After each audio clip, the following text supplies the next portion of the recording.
Hi guys, இன்னைக்கான வீடியோல நம்ம திருவண்ணாமலை கிரிவலம் செய்யறதால நம்ம உடல் அளவுலயும் நம்மளோட மனதளவுலயும் நமக்குள்ள என்னெல்லாம் மாற்றம் ஏற்படுதுன்னு சொல்லி பல மகான்கள் பல சித்தர்கள் சொன்ன ரகசியத்தை இப்ப இந்த வீடியோல ஃபுல்லா பார்க்கலாம். வீடியோவை மிஸ் பண்ணாம ஃபுல்லா பாருங்க. முதல்ல கிரிவலம் பண்ணும் பொழுது ஃபர்ஸ்ட் விஷயம் நீங்க என்ன புரிஞ்சுக்கணும்னா, முதல்ல காலில் செருப்பு இல்லாதவதாங்க போகணும். அதுக்கான காரணமும் இருக்கு, நான் ஒன்னொன்னா சொல்லிட்டு வரேன். முதல்ல நம்ம கிரிவலம் செய்யும் போது காலில் செருப்பு இல்லாம தான் போகணும், மௌனமா தான் நடக்கணும். பல பேரு எல்லா கதையும் பேசிட்டு போறாங்க, அப்படி போகக்கூடாது, மௌனமா தான் நடக்கணும். உங்களால முடிஞ்சா அந்த நமசிவாய மந்திரத்தை சொல்லிட்டும் போகலாம்.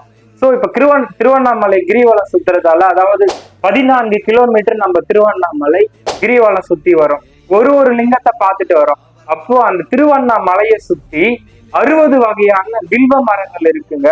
அதுவும் பௌர்ணமி கிரிவலத்துல நீங்க சுத்தும் பொழுது சித்தர்கள் சூட்சம முறையா அந்த கிரிவல பாதையில வருவாங்க. அது நாய் ரூபத்துல இருக்கலாம், இல்ல ஒரு மாடு ரூபத்துல இருக்கலாம், இல்ல காத்துல கரைஞ்சி கூட வருவாங்க. ஸோ எப்படி வேணாலும் சித்தர்கள் பௌர்ணமி கிரிவலத்து அன்னைக்கு கண்டிப்பா வருவாங்க. பல பேர் பார்த்த அனுபவம் இருக்கா இல்லையான்னு எனக்கு தெரியாது, ஆனா கண்டிப்பா இது உண்மை.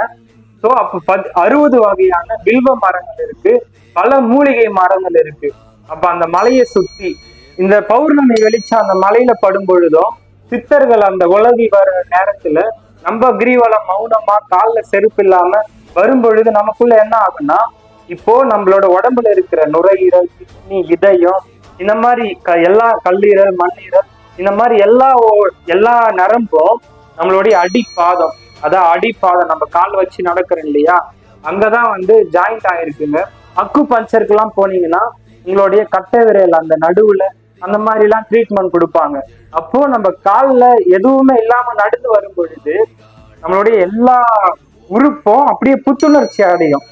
அதாவது நம்ம உடம்புல ஏதாவது ஏதாவது சின்ன டேமேஜ் இருந்ததுன்னா, பெரிய டேமேஜ் இல்லை, கொஞ்சமா அந்த உறுப்பு ஏதோ பாதிக்கப்படுற மாதிரி இருக்கு, அந்த மாதிரி சமயத்துல நீங்க அந்த காலில் எதுவும் இல்லாம அந்த 14 கிலோமீட்டர் சுத்தி வரும் பொழுது இதெல்லாம் புத்துணர்ச்சி அடைஞ்சு அப்படியே உடல் அப்படியே ஒரு பாசிட்டிவா எனர்ஜி நமக்குள்ள கிரியேட் ஆகும். பிளஸ் என்னன்னா, பல பேர் சொல்லி நம்ம கேள்விப்பட்டு இருக்கோம், நான் திருவண்ணாமலை கிரிவலம் போனதுமே எனக்கு இது மாறிடுச்சு அது மாறிடுச்சு. இதுக்கெல்லாம் காரணம் சித்தர்களோட அருளாசி தாங்க. யாருக்கு அவங்க அருள் புரியணும்னு நினைக்கிறாங்களோ கண்டிப்பா அவங்களுக்கு அருள் புரிவாங்க, அது தூய ஆத்மாவா இருந்தா. ரமண மகரிஷியே அவங்கள சந்திக்க வர பக்தர்கள் கிட்ட இததான் சொல்லுவாரு, கிரிவலம் போங்க கிரிவலம் போங்கன்னு. இந்த கிரிவலத்துல இருக்கிற பல நன்மைகளை ரமண மகரிஷி இந்த மாதிரி எல்லா மகான்களும் காலங்காலமா சொல்லிட்டு தான் இருக்காங்க. ஸோ இந்த திருவண்ணாமலை பத்தி சொன்னா சொல்லிக்கிட்டே இருக்கலாங்க, அவ்வளோ அற்புதம் இருக்குங்க இந்த திருவண்ணாமலை. நீங்க காலில் அப்போ செருப்பு இல்லாம ஏன் நடக்க சொல்றாங்கன்னா, நான் அந்த ஜீவ சமாதிலாம் இருப்பாங்க, யாரோட சமாதி எங்க இருக்குன்னு தெரியாது. அப்போ அவங்க ஜீவ சமாதி இடத்தெல்லாம் போகும்போது நம்மளுடைய கால் படாம செருப்பு படாம இருக்கணும். ஸோ அதனாலதான் காலில் நம்ம செருப்பு போடாம நடக்கணும். பிளஸ் இந்த அக்குபஞ்சர் எல்லா நம்மளுடைய ஸ்பாட்ஸும் ரீப்ரொடக்ஷன் ஆகும்னு சொன்னேன்ல, ஸோ புத்துணர்ச்சி அடையும். ஸோ அதுக்காக தான் இந்த ஒரு காலில் செருப்பு இல்லாம போகணும்.